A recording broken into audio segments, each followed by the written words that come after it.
Hello, everyone, and welcome back to I'm Not the Book Expert, but She Is. I am your first host, Rachel. And I am Maggie, your other host, and the quote-unquote expert for this episode. Not quote unquote, you are, in fact, the expert. I am an expert. I would not say I am the expert. I will accept that as an alternative. Okay, glad we're on the same page. Indeed. And in this episode, we are continuing our discussion on Percy Jackson and the Olympians by talking about the third book in that series, The Titan's Curse. I almost said the wrong title just now. Did you hear that hesitation in my voice? I did actually hear the hesitation. I almost said The Lightning Thief. Wrong book entirely. If you had said the wrong thing, I would mock you endlessly. I know. It's a loving mocking. You can still mock me because I have confessed my wrongs But you or didn't potential wrongs. actually do it, so I shan't. True. But yes, we are talking about the Titan's Curse today, and we're going to talk about the first 12 chapters of the book in this part 1. However, I was Go. just going to say, before we do that, we got to talk about what we read. Yeah, what have you been reading since the last time we recorded, Rachel? Maggie, why don't you go first? Why do I have to go first? Because your list is half my size. I'll go first. It's fine. So just a rapid rundown. I read Rapid Fire. Ryan Redemption by Sadie Kincaid, Ryan Retribution by Sadie Kincaid, Wake the Bones by Elizabeth Kilcoyne. This was an arc I did actually really enjoy it. It has come out at this point. Ryan Raid by Sadie Kincaid, The Stopover by T.L. Swan, Under the Whispering Door, and The House in the Cerulean Sea, both by T.J. Klune. And I met T.J. Klune and he signed my books and I love him. That's a story for another time. Royal Savage by Victoria Ashley, Claiming Grace by Susan Stoker, The Takeover by T.L. Swan, Ryan Renewed by Sadie Kincaid, Fierce King by Sadie Kincaid, Hero by Jolie Bynes, A Ryan Reckoning, which is a short story to go with all of the other Ryan books by Sadie Kincaid, Fierce Queen by Sadie Kincaid, The Raven Spell, which was one of my most anticipated books for this year, and I absolutely loved it, by Luann G. Smith, Bride to the Fiend Prince, which I was surprisingly I was surprised by how much I liked that book. I really enjoyed it, by Rebecca F. Kenny, Blood and Vows by Amanda Richardson, The Longing of Lone Wolves by Lana Perchesic, and Found by You by Victoria H. Smith. For those of you counting at home, that is 20 books since the last time we recorded. Rachel, how are you doing? I have less than a week before I go back to work, and I am a stress hobbyist. So when I get stressed, I just do my hobbies. 20 books. And I'm almost done with one of my massive crochet projects. Hey, that's great. Indeed. But you can see my emotional state written in the description. List of books that you have read. Indeed. Also, just going to throw out there, some of the books that Rachel mentioned are 18 plus books. So if you are a younger listener, because we are talking about Percy Jackson, which is a middle grade book, if you're a younger listener out there, just be aware if you're looking for recommendations. Some of these may not be what you want to read. Not that they're bad, just saying. The only book that is the only book that I would recommend to my students from this list is probably The Raven Spell. Everything else either has smexy times in it, or it has very implied smexy times. It is not for children. No. Not at all. And we are adults, so we can read whatever we want. However, you may not want to read whatever you want if you are younger than we are. So, for the record, 16 of these books, 16 out of the 20, are very hard 18 plus. They are intentionally written to be smutty. I think I can say that without us. I think you can say that. Being weird. Why is it spicy? Why is it spicy? But Wake the Bones, Under the Whispering Door, The House in the Cerulean Sea, and The Raven Spell are all fantasy or like urban fantasy novels that I would recommend to people. I would Hmm. just be a little bit more reserved in recommending some over the other. Like Yeah. TJ Klune, I would recommend to my students in a heartbeat. He writes YA, he writes adult. He writes adult, but not in an inappropriate way that I would feel uncomfortable recommending it to my students, but I probably wouldn't recommend it on the first day of school to my 10th graders that I haven't met before. Right. First day of school to my AP kids that I had last year in 10th grade? Sure, definitely, because I know those kids. Hmm. So, Yeah, that makes sense. Maggie, what have you been reading? I have not read 20 books.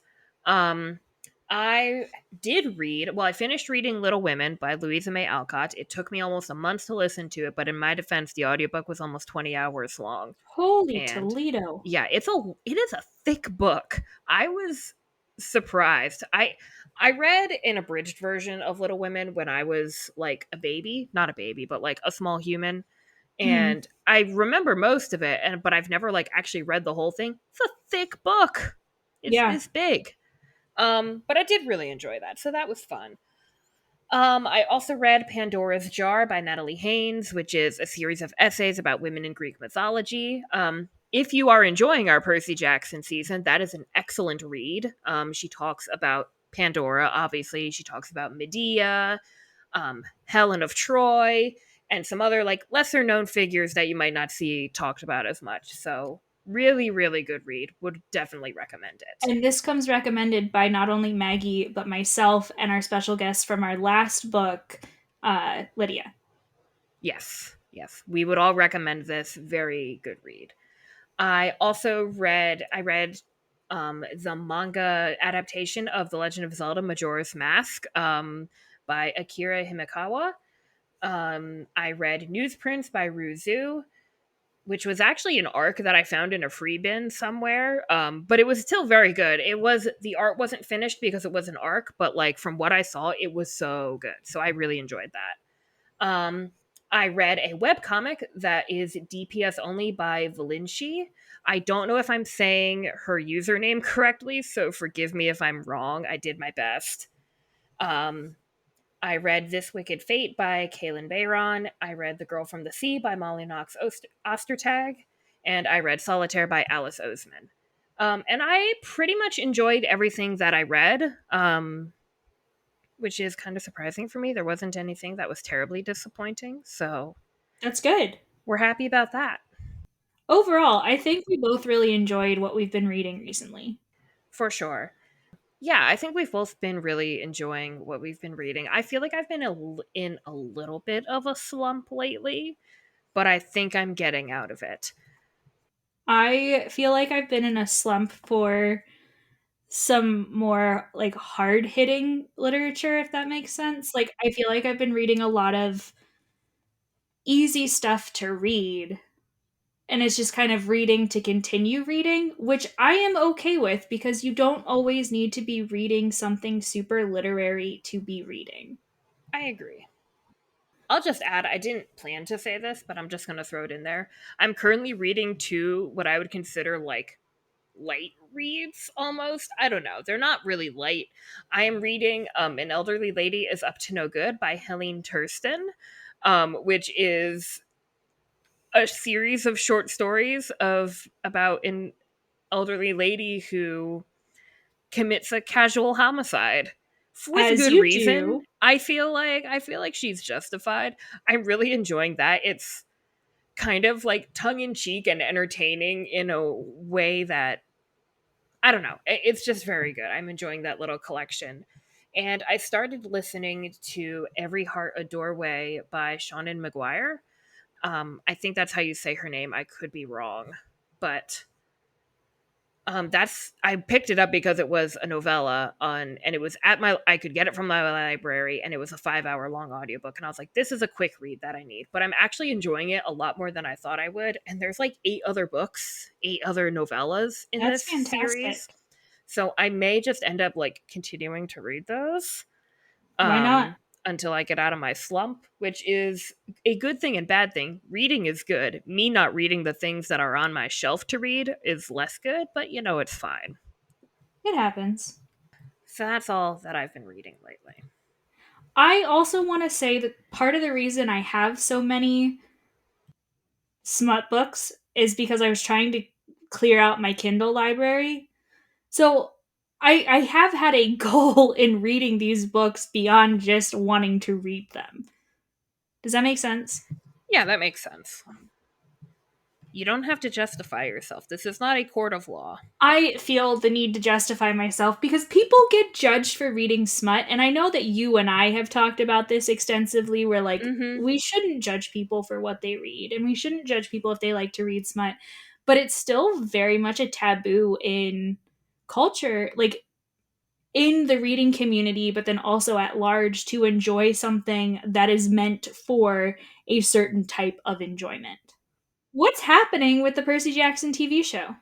Oh boys, what isn't happening? Before we get to the good stuff, I'm just gonna mention quick. There is an article about a bunch of Rick Riordan Presents books that are coming out in August and September, or just have come out. Basically, like a Rick Riordan Presents news roundup. So I won't Yes. run through that whole list, but the link will be in the description below. You can check that out if you're looking for some books to read. I'm going to highlight one person because I have Do it. highlighted her every other time. I know. Roseanne A. Brown's book is coming out, and I'm so excited. Mm-hmm. Are So you gonna excited. get it? Yes, I did not pre-order it, and I'm probably not going to pre-order it, even though I know I should. But I am so excited for it. Good. And I'm glad you're to excited. preface it, it's based in Ghanaian traditions. Mm-hmm. Maggie and I, had a professor who is Ghanaian. He had a major impact on me specifically. I don't want to speak for Maggie, Mm-hmm. as he was the first English professor I actually had.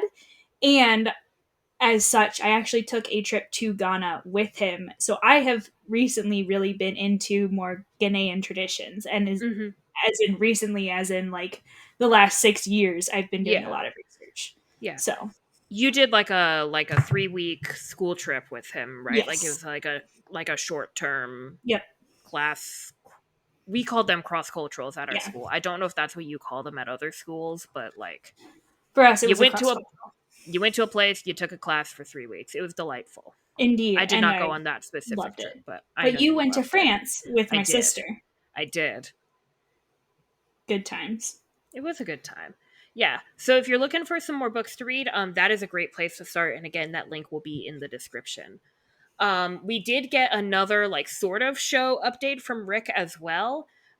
He basically just talked about like he went back to Boston for a little bit and then he was back in wherever they're recording in Vancouver.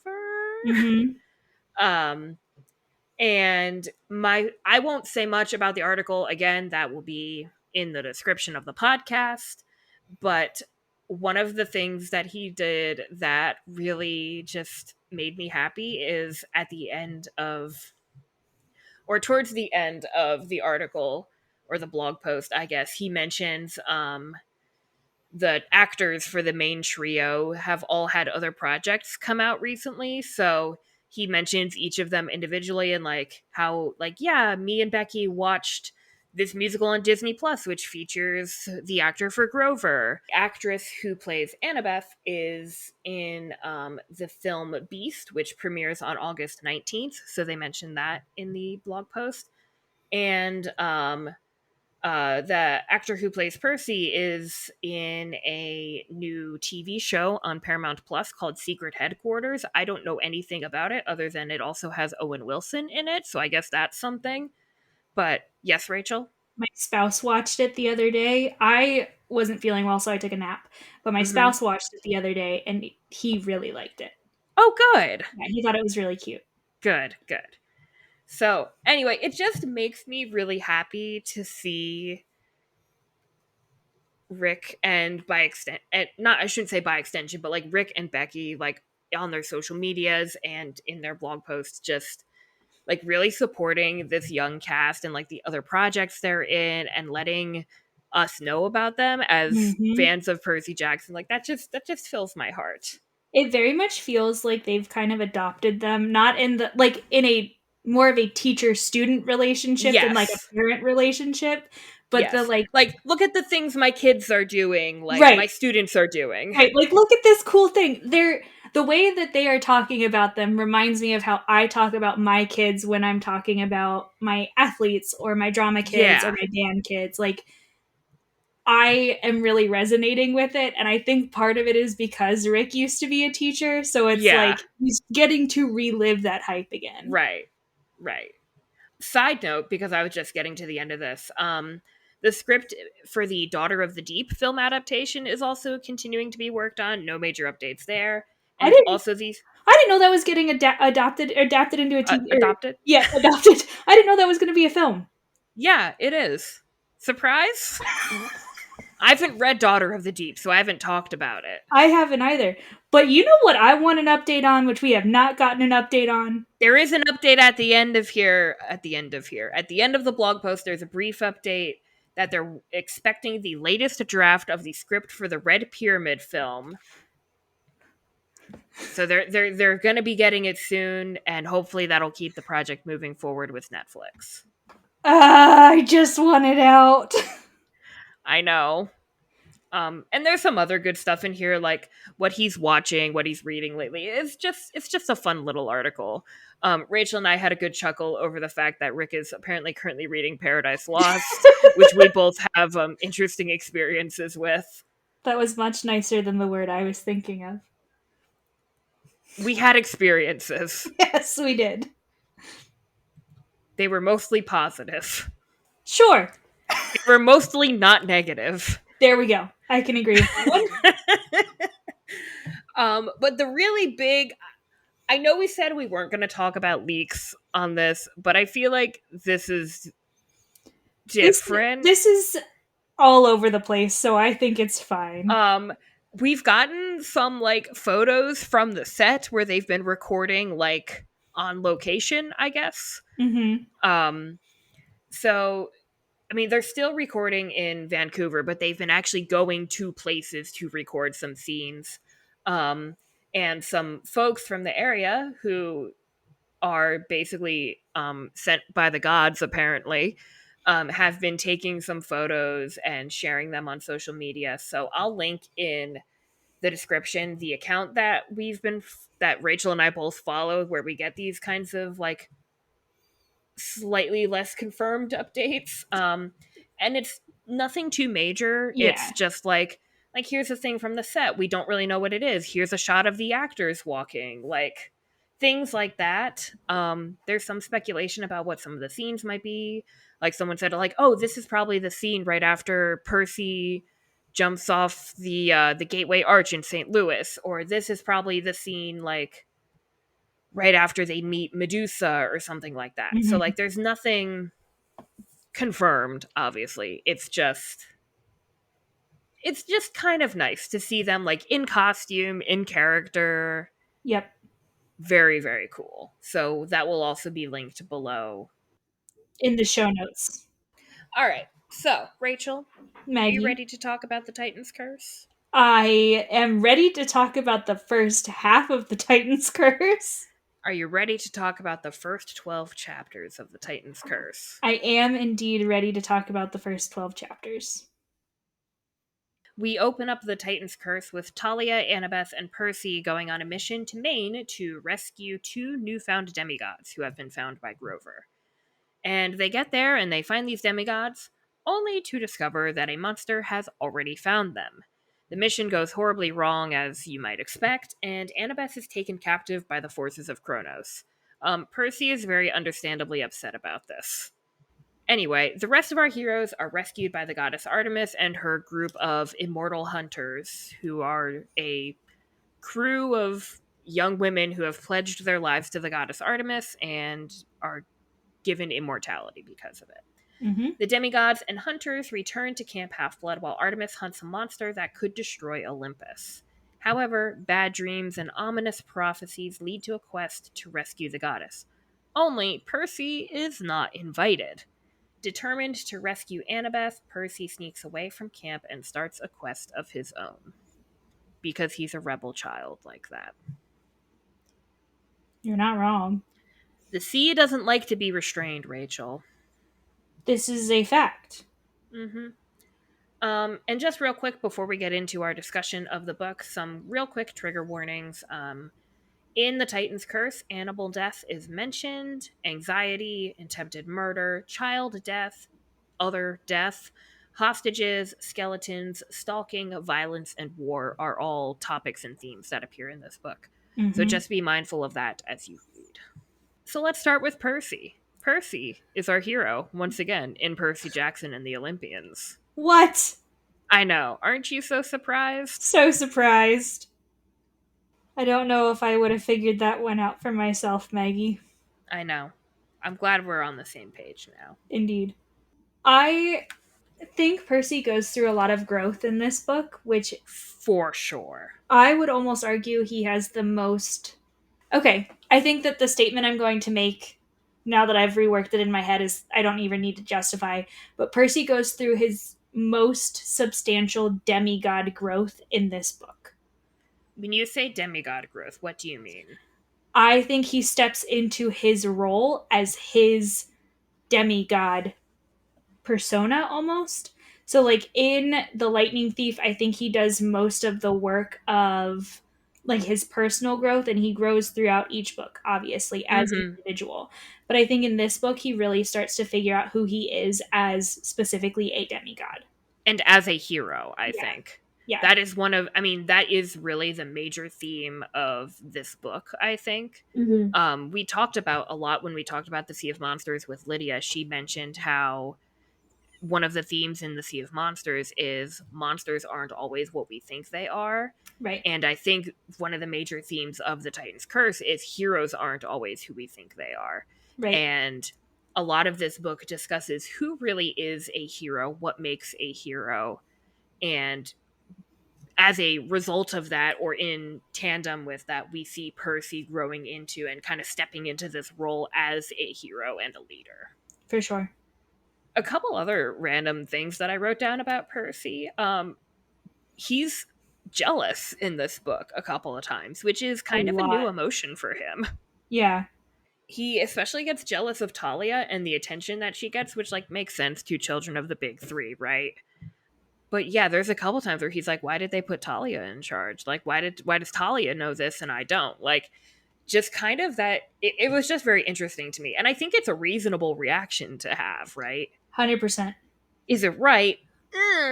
But it makes a lot of sense for him. And I think that also just kind of shows him growing a little bit. And it's an interesting aspect of Percy's character that I don't think we always get to see.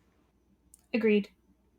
Another thing that this book really emphasized for me was just how relationship oriented Percy is. And I know we've talked about this before, but just reiterating, like, he always values his friendships over his own pride. Like, he makes a mistake early on that causes trouble. I almost said causes trauma, which in a way I guess it I mean, does, it's but also true. also true. And then he apologizes later. Like, he and Talia have this big disagreement, and he apologizes to her and says, look, I messed up, I'm sorry. Even though, like, that is a blow to his pride, but his friendship with Talia, regardless of how jealous he is of her, regardless of their differences, is still more important to him than him being right.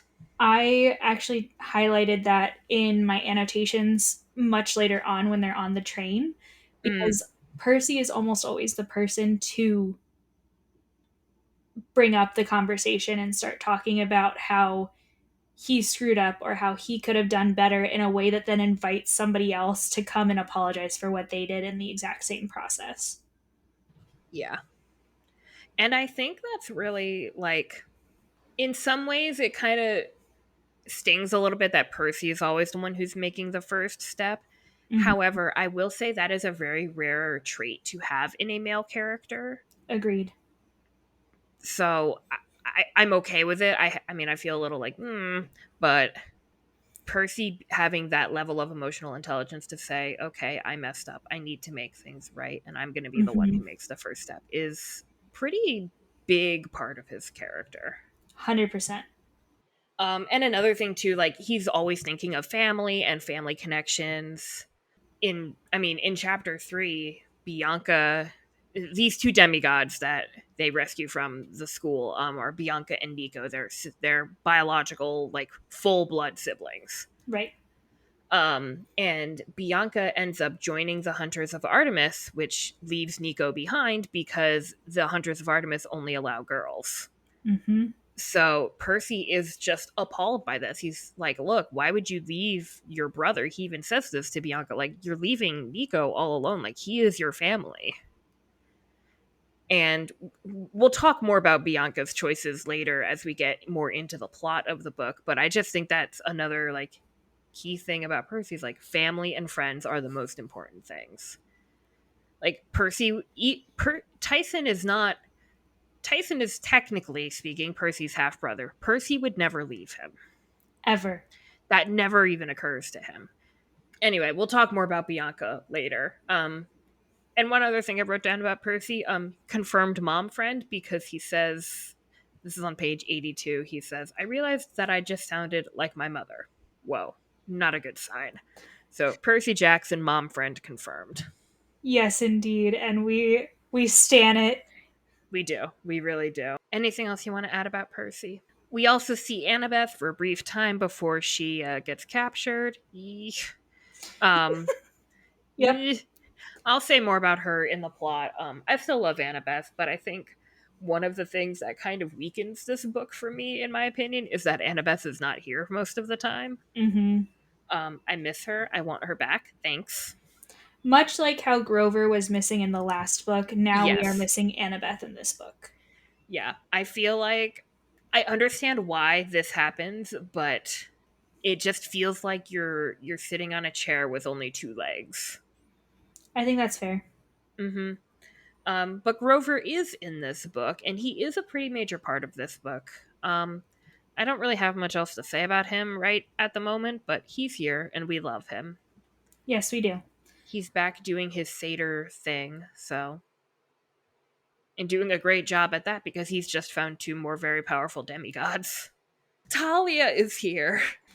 I love her. Oh, Talia.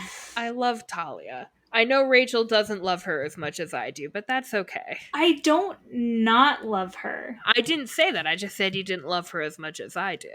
This is a fact. Listen, okay, I was like a wannabe emo kid growing up, so Talia really resonated with 13-year-old Maggie. That's That's fair. we're just gonna leave it at that. But and I have a lot more to say about Talia, but one of the things I just noted here is she literally, like, just got back to her life and she's already losing everyone. Like, she comes back to life from being stuck in a tree, realizes Luke has gone to the dark side. Pardon the turn of phrase there. And Annabeth has just been kidnapped. Mm-hmm. So, like, her two closest friends are now gone. And I get the impression in this book she's kind of struggling a lot with her own identity and kind of trying to remember who she is and how can she anchor herself when it feels like everything is kind of falling apart around her. Well, I mean, in a way, she's kind of just time traveled, right? Like, Yeah. she is awakened in this world now, what, 7 years later? Yeah, it's like 6 or 7, I think. Because isn't she supposed to be like 19 and she was frozen when she was like 12 or whatever? The exact Yeah. timing doesn't really matter.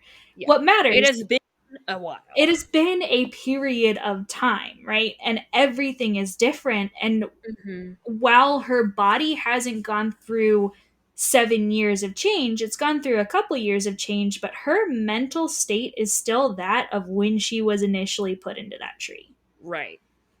So she's really going through it right now. Yeah. Talia goes through a lot of growth in this book. Yes, I love Talia. I've said that already. Continuing on. We get introduced to three new major characters. Zoe Nightshade, who is the lieutenant of the Hunters of Artemis. So she's kind of Artemis's right hand woman. We also get introduced to the D'Angelo siblings, Bianca and Nico. They are demigods of unknown parentage, and they seem to have some secrets that we learn along the way. Bianca is the older sibling, Nico is younger, and we love them both. Yes, we do. Nico is my favorite PJO character. of all Mm-hmm. time. Hard stop, period. Yeah. With the exception of like maybe Percy, but that's not the point. I love Nico D'Angelo to the point where I have two stickers of him on my computer, which, if you don't know, that's a really big deal for me to have two from the same like series, Character. not even just character, but like two from the same series. So let alone the fact that I have two of Nico and I have one of Zoe Nightshade. Mm-hmm. So that should tell you like how much I love both of them. Other characters, Sally Jackson is back and better than ever. We love Sally Jackson. We love her. She is actually the one who drives Percy, Annabeth, and Talia up to the school in Maine for their mission at the beginning of the book. And she's very nervous, so she's talking a lot. And Percy's, of course, very embarrassed because he's a teenage boy and his mother is telling embarrassing stories about him to his friends. But it's fine. But when they get there, I forget who says it. I should have written it down. But Annabeth and Talia both kind of are like, "Your mom's pretty cool, Percy," and I just really like that.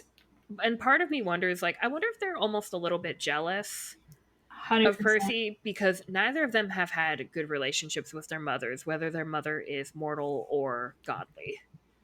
100%. But I also like the idea of Sally just adopting all of these demigods, like, "Oh, you don't like your mother? I'm your mom now." For sure. Mm-hmm. Like, especially Annabeth, but like, I think all of Percy's friends, she's like, "Okay, I'm your mom now. You are I my mean, child." she pretty much did that with Tyson before we even Yeah, knew who Tyson was. And like, I can see her just doing that. She's too good for this world. she really is. That is true. You know who else is too good for this world? Tell me. Paul Blowfus.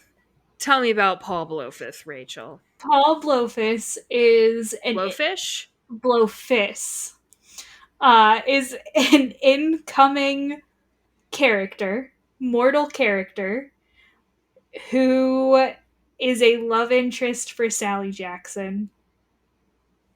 And We love to see it. we really do. And we don't get to see him a ton in this book, Yeah. but you grow to love him. I think that is a fair statement. I have not seen any Paul Blowfus slander anywhere.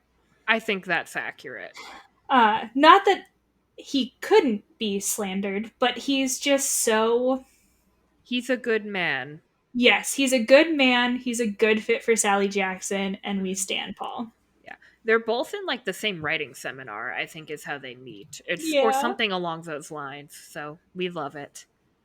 Um and our cast back at camp.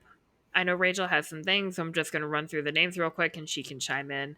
Um, we're introduced to Charles Beckendorf and Selena Beauregard again. They appear again in this book, and they start to take on bigger roles. Like we get to see more Mhm. of them and other campers at camp. Well, they are both their cabin's head counselor, Mm-hmm. as well as the Stoll brothers for Hermes. Right. And they are both year rounders at camp, so we see them here in the wintertime as well. Mm-hmm. Tyson appears briefly in this set of chapters. I love Tyson. Yeah, Percy gives him a little bit of a call when he's at camp. And we also get to formally meet Blackjack, the Pegasus that Percy is kind of pals with. We love Blackjack. He is full of absolute like sarcasm and puns, and he brings me so much joy. I texted Blackjack? I Go ahead. texted you and I was like, I forgot how much I love him. Blackjack is a 10 out of 10 character. Yes, he is. Clarice is not on this list. Clarice is not in this book. She is not, which is I weird. I actually have something to say about that when we get through the plot a little bit. I think I wrote it down. Maybe I didn't write it All I down. was going to say is that she is on some sort of mysterious quest that we don't know about in Yeah. this. Okay, I didn't write it down here, but I did make a margin in let me try that again. I made a note in my margins of my book. When we get there, Percy does actually go around, like he goes to the Ares cabin looking for Clarice just to like say hello. Which and Aries camper basically tells him all, like, I don't know, Clarice has gone on some mission, don't know where, don't care, get out of here before I kill you. Yep. Which I think is valid. But I thought it was very interesting that Percy like goes out of his way to look for one of his frenemies, I guess. I would say that's fair. That's just a little tangent. Uh, I also want to add the caveat in that Percy did wake up the Aries camper just to ask about Clarice. Yes, that So, is like, important. that would also be my reaction if somebody woke me up, just for the record. Yeah, that's fair. That's very fair. So our book opens with the gang arriving at Westover Hall, which is a military school in Maine somewhere. It's December and it's snowy and it's cold and miserable. Yep. It's basically all you need to know. Just randomly, I think there might be a typo in the book. I can't decide if it's a typo or if it's intentional. Well, I don't know. Well, it's on page 5. And they meet two of the staff members at the school as they're arriving. They're trying to sneak into the school, and naturally they get caught like in the first 5 pages.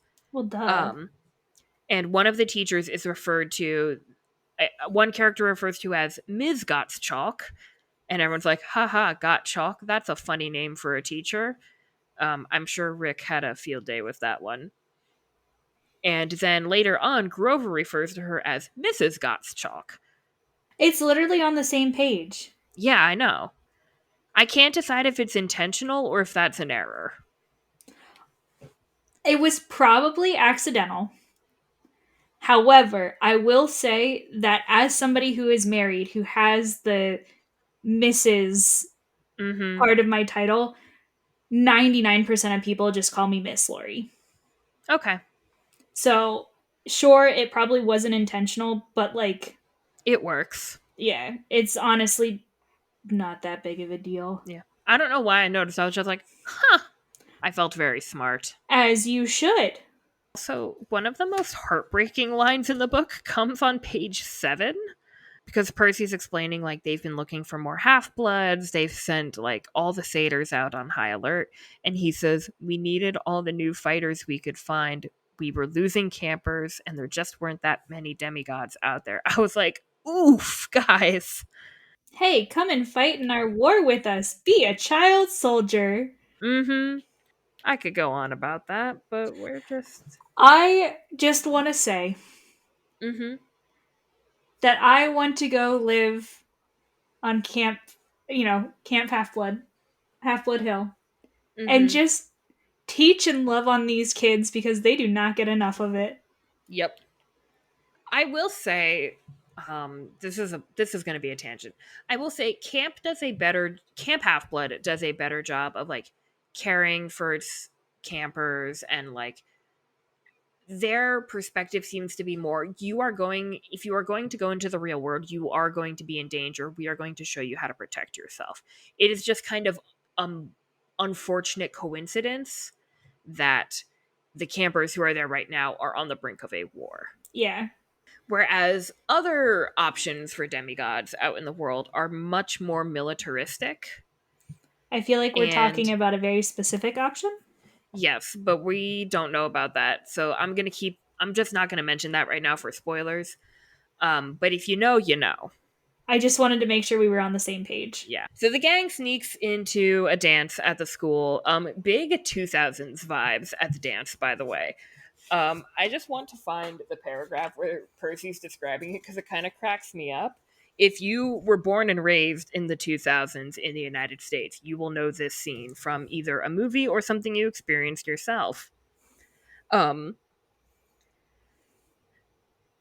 just the way Percy describes, like, he says, the girls moved around in football huddles the way they always do, wearing lots of makeup and spaghetti strap tops and brightly colored pants and shoes that looked like torture devices. I was like, this sounds like something that was happening in the 2000s. Indeed. So, if anyone wants to tell you that Percy Jackson is not a period piece, they're wrong. Anyway, Grover and Talia kind of go like dance just to blend in and stuff, leaving Percy and Annabeth sort of awkwardly standing there. And Percy's like, how do I make conversation? How do I social interact?" Because he's like that. Because he's a, what, 14-year-old boy? Yeah. And he's like, he says to Annabeth, design any good buildings lately? And her, I mean, like, her eyes light up. Like, and she's just talking all about, like, at her new school, she gets to take three-dimensional design as an elective. She gets to use this cool computer program, talking about she designed a monument that she wanted to build at Ground Zero in Manhattan, like all these different things about Mm-hmm. architecture and stuff. Like, she is like full on, this is my special interest, and I am talking about it. And Percy's just standing there, like, heart eyes, basically. Very much so. Yeah. Very much Like, so. I just love them so much. And he's like, I didn't really understand what she was saying, but she was really happy, so that's okay. You What were know you gonna what? say? He's giving Hiccup from How to Train Your Dragon energy right now. That checks out. I was just gonna say, like, we know what Annabeth's special interest is, and it's a, like, architecture. But Mm-hmm. what's Percy's special interest? I don't know. He likes a lot of He things. does. Like, he likes to skateboard, but that's not Mm-hmm. like He his. likes He basketball. likes basketball, but again, it's not his entire personality. Like, what is he so obsessed with that we're like, ah, yes, Percy? Mm-hmm. You know? Yeah, I've never really thought about that, to be honest. I think a lot of like fandom headcanon or fan canon, whatever, is like he's really interested in the ocean and like marine biology kind of stuff, which like makes sense because Son of Poseidon. But I don't Yeah. think that's really like his thing. Right. It's not It, that is who he is. yeah, It's not what he likes, right. if that distinction makes sense. No, that distinction makes sense. Whereas in Annabeth's case, her interest in architecture does, in some sense, come from her mother, right? Yes. But I think it is also just who she is. Yes. 100%. Anyway, we're about to go. Like we see the D'Angelos.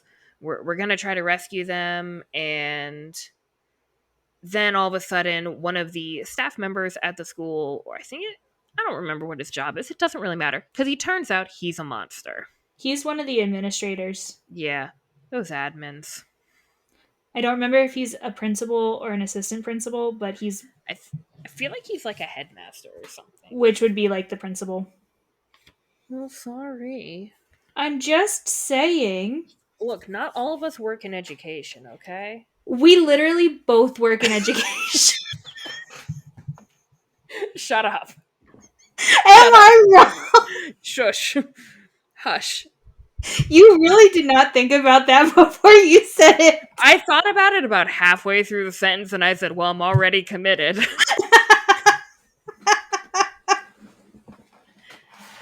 I looked up from what I was doing to be like, let me amend my statement. Not all of us are educators, okay? that is an accurate statement. I will accept that one. Leave me alone. Nope. I love you, my friend. I'm feeling slightly less loved at the moment. Don't feel that way. Well, let's not talk about my feelings. Let's talk about Nico D'Angelo instead. Nico! I just love him so much from the get-go. So we see him enjoying some kind of like card game or something with figurines. We've seen him do this, but we haven't really heard him talk. Percy tries to go rescue the D'Angelos on his own, does not go well. He also gets captured. So it's him, Nico, and Bianca just kind of vibing with the Manticore monster and trying to find a way to escape. Mm-hmm. And The Manticore is Dr. Thorne. Dr. Thorne is like, oh, the general and the great stirring and the army of the great army and yada yada yada. Um, and Nico's like, where are you taking us? Dr. Thorne replies, "You should be honored, my boy. You will have the opportunity to join a great army, just like that silly game you play with cards and dolls. They're not dolls, they're figurines, and you can take that great army and he gets cut off by Dr. Thorne. And all I had to say was, 10-year-old Nico was really about to tell a monster to shove an entire army Where the sun don't shine. where the sun don't shine." I love Nico. He's He, so snarky. yes, as like a 10-year-old. Yes, and you know what? I love that for him. Again, Nico D'Angelo is my favorite PJO character. Were you also a snarky 10-year-old? Maggie, I don't know if I have ever existed in a non snarky state. So, Nico, he's snarky. We love him. Artemis and her hunters come to the rescue. They manage to get the manticore away. In the chaos of all of this fight, Talia has been injured. There's poison. There's all kinds of shenanigans going on. Annabeth comes in clutch and is able to distract Dr. Thorne. Unfortunately, when Dr. Thorne falls over the edge of the cliff there, he kind of takes Annabeth with him. Kind of. Kind of. Annabeth goes down with him, and they are not. We don't know where they are. They are gone. Goodbye. We do know that they are not dead. Right. Artemis pretty much says as much. Yeah. Yeah. But Artemis, it does say, like, when we meet Artemis, she does say, like, your friend is beyond help. Like, dang, Artemis. I know you're a god and everything, but, like, Have some, like, empathy. especially given that, as we find out, we're getting to this soon enough. As we find out, Artemis, we already know, is like the patron goddess of young women.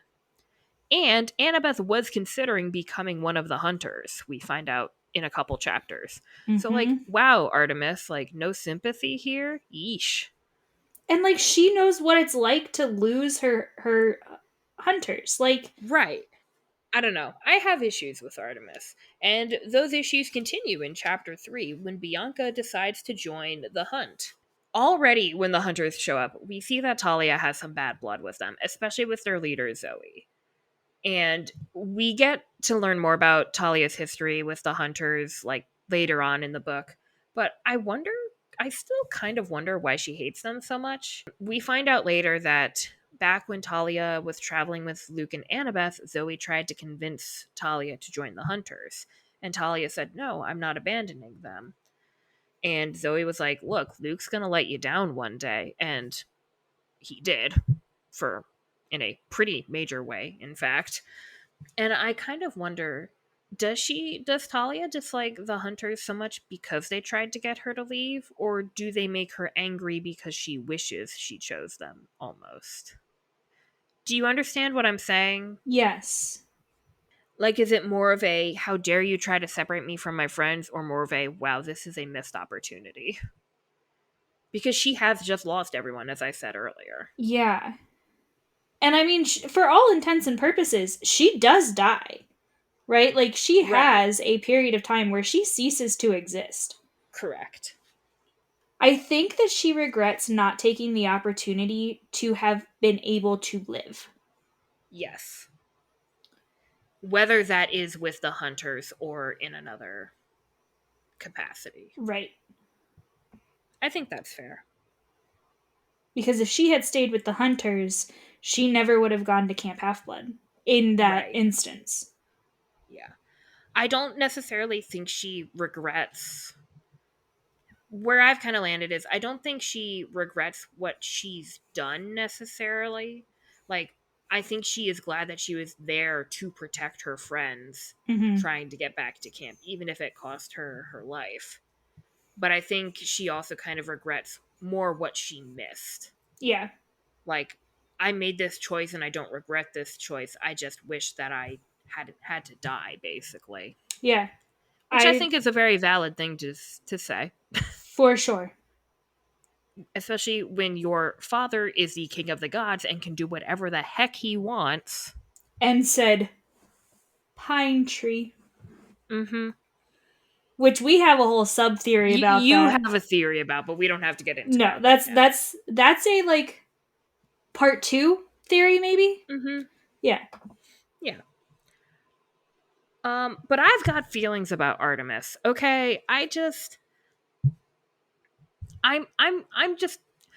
We're gonna get a Maggie rant today. I think. I think this might be the first one. There might be more when we get through this book. Anyway, so I like Artemis. I want to really like Artemis more. She reeks of not like other girls energy. Yes.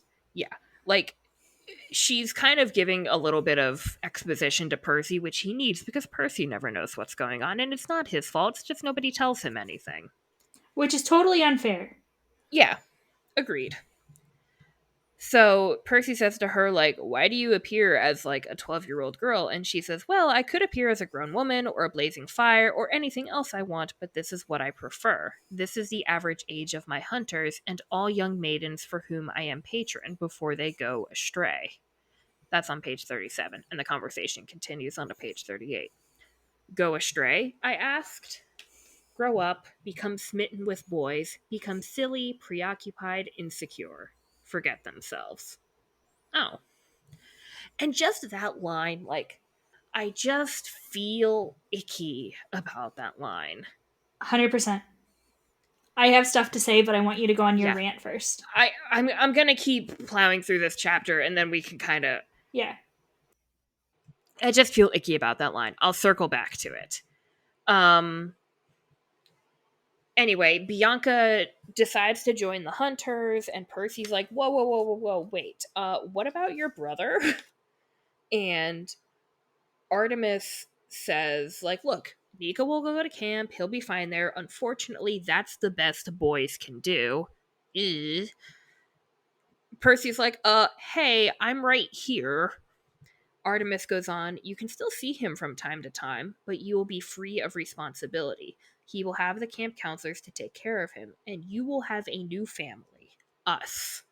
And, like, I understand where Bianca is coming from because she's the older sibling. She has always had to take care of her little brother. They Mm-hmm. don't have any parents in their lives. She's always had to look after him. But it just, again, the whole scene is giving me feelings. I'm so glad Nico was not around to hear this conversation. For sure. 100%. Anyway, so just like at the end of the chapter, there was a nice little. I'll show you, Rachel, because you can see it. Oh, This there's was a my little. whole little chunk of text that you put in I there. got a little chunk of text that I wrote at the end of this chapter. I'm gonna read it from what I typed though, because I kind of revised my feelings. Mm-hmm. I just have mixed feelings about the Hunters of Artemis and Bianca joining, and like on the one hand, I just don't like the way that Zoe and Artemis kind of manipulate Bianca, right? Like, they're just like, yeah, this is great. We're going to be in the Eternal Girls Club. It's going to be fantastic. And, like, don't get me wrong, sounds fabulous. But it just, Bianca has just been through, like, a pretty big event. She's just been told, by the way, all those myths about the Greek gods, they're real. You were just attacked by a monster. You don't know what's going on. Like, her whole world has just been turned upside down. And I feel like she's almost in a little bit of shock. And A little bit. this is her way of protecting herself, I guess. And I say this as someone who has a younger brother. Like, I Mm-hmm. understand the feeling of like you are the older sibling, like you always have to like be in charge, right? You have to look out for everybody. And Rachel, maybe you understand that a little bit Yes, I do. as well. As you are also the oldest of several siblings. Yes. Like, I get the feeling of like, oh, finally I can like be free of having to be responsible and be like the parent for my siblings. Mm-hmm. But I just don't like I don't think I would have done the same as Bianca. I would have wanted to, but I don't think I could have done it. I would not have been able to leave my family behind. Yeah. Anyway, I told you earlier, I've cried every day since my brother left for college. you Like, did. I would not be able to do that. You couldn't. No. But like I understand where she's coming from and I Yeah. feel a lot of sympathy for Bianca. And but like even aside from the way that Zoe and Artemis kind of manipulate Bianca, I just the way they act towards the male characters, especially Percy, the way that they act towards romance just feels ugh to me. in a Mm-hmm. way that I can't really describe. What I will say is, for me as a teen, and like as for me as like a young teen when I read this, and even in like as I was getting older, like in high school, I think it was really important for me as a reader to see that female characters didn't have to have stories that ended in romance, Mm-hmm. because that was all of the fiction I was reading at the time, right? Like, Yeah.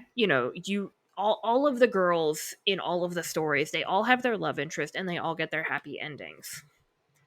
And for me as a teen, I didn't hate it, but it wasn't something that I felt like applied to me, especially in that stage of my life. It held no interest to me. I think that's fair. So for me as a teen, it was really nice to see that there could be stories like that there could be like, oh, like here's Zoe who gets to have all these adventures and romance is never taken into the equation, which is why often as like a reader of Percy Jackson, like everyone's always like, oh, who's your godly parent? And I was always like, I like Artemis. Like, I'm going to be a hunter of Artemis. Like, that sounds rad. And like that there could be this community for girls who were just kind of like, about romance and like dating and things like that. Like, that felt very great to me as a young reader, and it still feels nice to me as like an adult reader. Mm-hmm. But just the way that some of the dialogue and some of the talking about it in this scene just feels like the book shows its age here, I think. I agree with that. In just like the way that, like, yeah, romance is awful. And I know that has to do with a little bit about how Rick writes the character of Artemis and how he approaches her as a character in his book. Mm-hmm. But it just doesn't leave me feeling settled. Like, I get unsettled about it. I think that's really my rant. It's just, I like this concept in theory, but in like the practice and reading this again as an adult, I'm just like, this could have been executed a little bit better in a way that is less. I don't necessarily want to call it problematic, but in a way that is less aggressive, maybe. I'll call it problematic because I think it comes off as very predatory. Yes. And that really frustrates me. Like, one of my annotations in this area that I wrote was Peter Pan reversal. And Mm, like the original myth of Peter Pan is like once the Lost Boys get too old, he kills them. right. Like, that is giving very similar vibes to me, Mm-hmm. and it just gives me the heebie-jeebies. I don't like it. Yeah. It just feels weird, and I don't Yes. like it. I Like, don't like it either. if the genders were reversed, right? Mm-hmm. All genders. So if Percy was a girl, if the hunters were male, if Artemis were male, we Right. would call this a predatory relationship. For sure. But as soon as it is Artemis being female and all of the hunters being female, oh, it's not a Mm-hmm. problem. Like, Yeah. that to me is don't like. Now we get to talk about Apollo. And Apollo shows up with the rising sun because he is the god of the sun, or somehow kind of got into that role. It's complicated. We'll talk about it later. Or he'll talk about it later. Apollo just likes to talk a lot, kind of like me when I'm tired, Which is why we record at night. which is why we record at night. Will I be functional at my job tomorrow? Up for debate. We shall see. Apollo appears, and Artemis is like, all right, brother, you are taking my hunters back to camp. I'm going to go hunt this monster, and hopefully it won't destroy Olympus, because that would be unfortunate. And Apollo's like, oh, okay, cool. Like, I love doing things for my baby sis. And Artemis is like, if you call me that again, I will kill you where you stand. I love them a lot. They have a very realistic sibling relationship. For sure. Because the number of For times I sure. have threatened to kill my siblings is pretty At high. least twice a day. For sure. So when I went over to my parents' house the other day to get pictures of the bridesmaid's dress and shoes, I'm Mm-hmm. pretty sure I threatened to kill my younger brother. Oh, yeah. Like, that's That's just just That's just a day in the life of having siblings. Indeed. So Apollo shows up and he's like, "Oh yeah, well I guess I'll take you demigods back to camp as well since I'm already going there." So Talia and Percy and Nico go along as well, And and Grover. Grover. Grover, I was like, I forgot Grover was there for a second. Sorry, Grover. The thing with this scene that really gets me is that Apollo is somehow simultaneously like the obnoxious older brother cousin type character and a Mm-hmm. dad character, and I am like, that is such a weird like binary on which to exist, and I don't know Yes. how to feel about that. Yes. And also, whereas Artemis appears as a like tween girl, basically, Apollo has appeared. Apollo's appearance is much more like that of a like teenage 17, boy, like a 18 year old. 17-year-old boy. Yeah. Um, Which Percy straight up says, like, I thought he was Luke for a second. mm-hmm. And he goes, the only reason I knew it wasn't Luke was because he didn't have the giant scar on his face. Right. And I'm just like, oh dear Lord. The family Mhm. resemblance is strong. Yes. Yes, it is. Anyway, Apollo is here. And he kind of flirts with Talia a little bit, but in the way that Apollo just kind of flirts with everybody. I'm not saying it's right. I'm just saying he just kind of does that. Honestly, I would let Apollo flirt with me. Okay, we don't have time to unpack all that. That's not even a lot to unpack. It's a lot for me to unpack. I would give him a hard time back. We'll just put it that way. That's fair. Because, I mean, why not? Yeah, why not? Anyway, he says to Talia, he's like, you used to be a tree, didn't you? Glad you're back. I hate it when pretty girls turn into trees. Man, I remember one time. And then Artemis cuts him off. And I was like, dang it, Apollo. Yeah. It just stop. Because there is at least one myth, possibly more that I am forgetting, in which Apollo is chasing after a woman and she turns into a tree. Yeah. Yeah. Just just Apollo, like, just quit while you're ahead. That's all I'm gonna say about that. Um anyway, we do get some like random world building with Nico just asking lots of questions, Which we love. which we love, and it also works as a great world building vehicle because Nico doesn't know anything, the readers don't know anything. Now we get to learn things because of Nico. We love Percy doesn't Nico. know anything but is too afraid to ask. Mm-hmm. Which is honestly a whole mood. Indeed. Yeah. We arrive at camp. The hunters get to the. Oh, nope. What What about the did whole I. car ride? So Talk to us so about the car ride, Rachel. so Apollo starts with this sports car, and Percy or Nico, I think it's Percy, is like, how are we all gonna fit in there? And he's like, sweet, I'll change it. And they change it into this giant bus. Not giant, but big enough.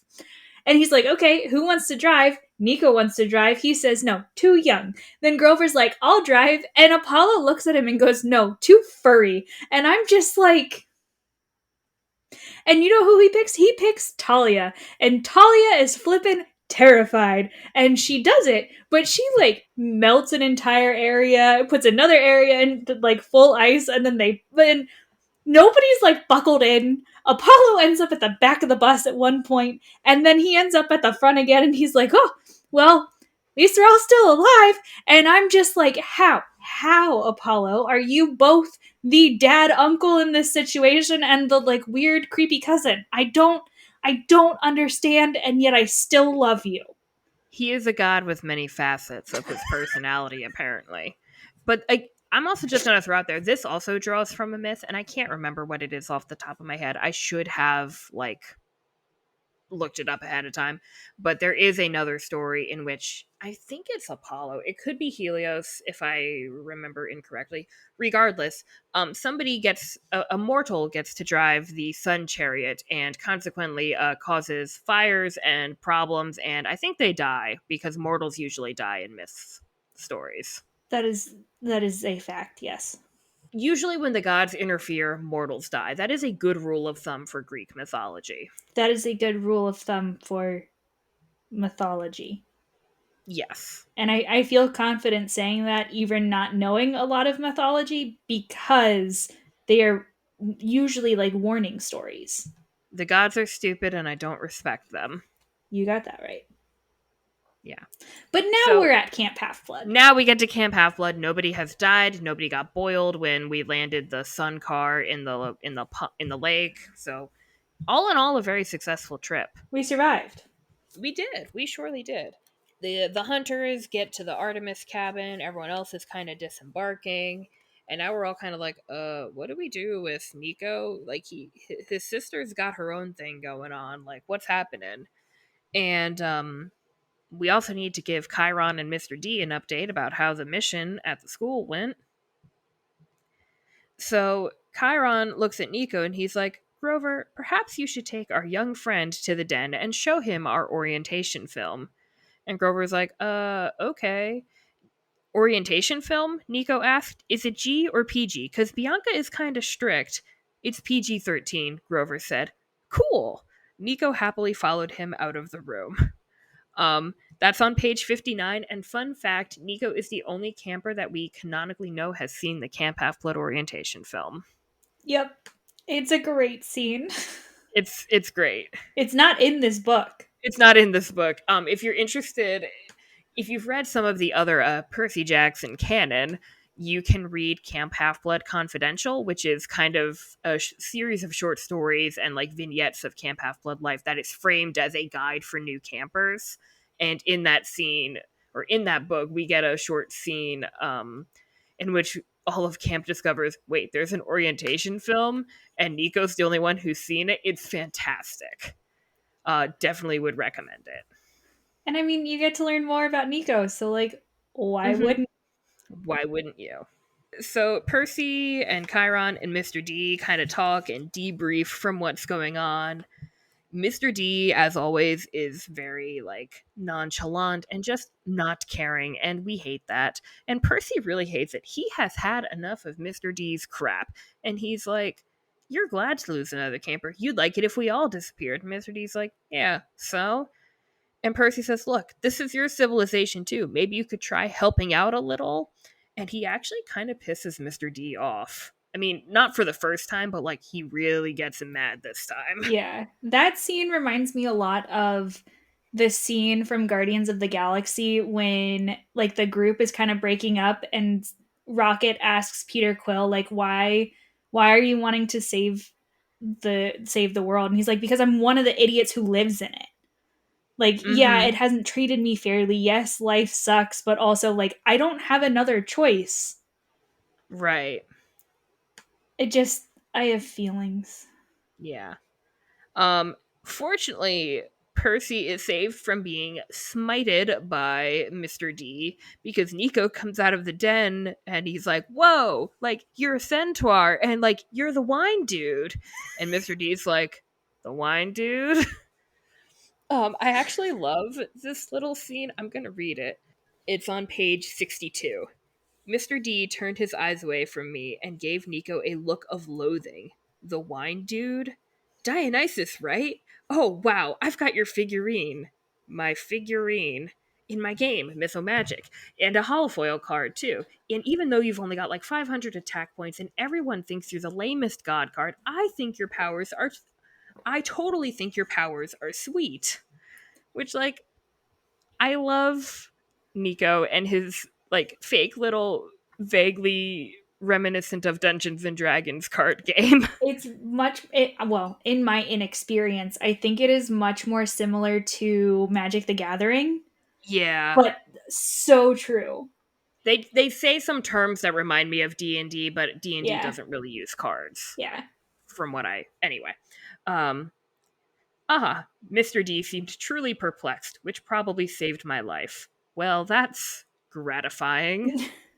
Honestly, I think I have no basis for this, but like Dionysus, god of wine, god of parties, celebrations, good times god, right? Definitely looked up mythomagic after this scene because he's like, games, party, good time. See, Definitely. that's making the I have no assumption basis for that. that's making the assumption that he doesn't already know about the game. But see, the way he talks here, he doesn't seem to know much about it. Yeah, well, Dionysus also leads everyone to believe that he's an asshole, and I don't believe he's entirely an asshole. Moving right along. Percy makes an iris message call to Tyson, and we get to see Tyson, and we love Tyson, and they're gonna make me cry. It was just so pure and sweet. Mm-hmm. And Percy's like, I can't tell Tyson that Annabeth is missing because Tyson thought Annabeth was just about the coolest thing since peanut butter, and he seriously loved peanut butter. I didn't have the heart to tell him she was missing. He'd start crying so bad he'd probably put out his fires. Because he's in the underwater forges working for Yeah, Poseidon. right. So, ah, I just they're just good brothers, and I love them. And Percy's really apologetic because the shield that Tyson made him at the end of the Sea of Monsters has been damaged in the fight with Dr. Thorne. And Percy's like, look, I'm really sorry, like it got damaged. And Tyson's like, well, like how'd it go? Like did it work? And Percy's like, well, yeah, it protected me. And Tyson's like, great, then I did my job right, and I'll make you a new one. Like, I just love that. Like, he doesn't care so much about like he cares about his brother. Yes. And it, I whacked my mic in my feelings. I love them a lot. Tyson reminds Percy that Percy has value, Mm-hmm. right? Because Percy will always give the sacrifice play. Right. And Tyson knows that. Annabeth knows that. Literally everybody knows that. Mm-hmm. And the fact that Tyson was like, I am going to give him this shield really speaks to Tyson's character, because Tyson wants to protect Percy and wants to serve Percy, and he will make Right. something beautiful to do that, because that's just who he is and that's what he loves Mm-hmm. doing. He wants to create something meaningful and purposeful for Percy. Yes. I just Tyson is one of my favorites. I know. I love him. And at the very end of this chapter, come the completely other end of the emotional spectrum. We get a dream about Luke and Annabeth, and Luke tricks Annabeth into doing something. We're not really sure what. The whole dream is very murky. All I wrote was, hi, I'm Luke Castellan, and I manipulate children into doing my dirty work. That very much sounded like the hi, I'm so and so, and you're watching Disney Channel. That is exactly the vibe I was going for, except a little more dead inside. I gotcha. Thanks for listening to this episode of I'm Not the Book Expert, but She Is. You can find us online at bookexpertpod.wordpress.com or follow us on Twitter, Instagram, and TikTok at bookexpertpod. If you enjoy our show, please consider leaving us a review on our website or wherever you find your podcasts. We'll see you again soon.